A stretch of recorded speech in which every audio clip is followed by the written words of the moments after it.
In this quick tutorial, I'll show you how to use layers in Planary to organize your project elements and control visibility, styling, and more.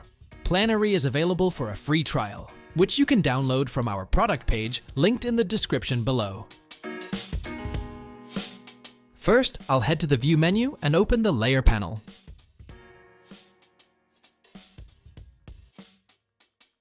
In the Layer panel, I'll click Add to create a new layer. Under Name, I can simply rename the layer. For example, in my project, I have Phase 1 and Phase 2.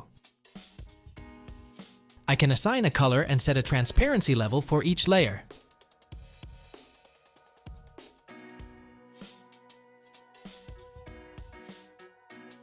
To assign elements to a layer, I'll select the object, go to Properties, and under the Layer section, choose the desired layer.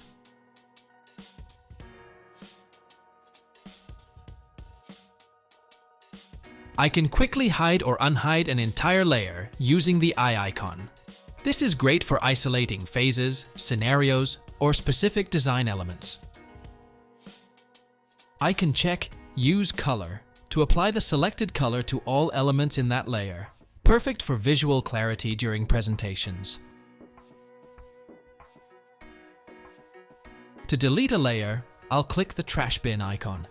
Any elements on that layer will automatically move to the default layer, so nothing gets lost. Thanks for watching.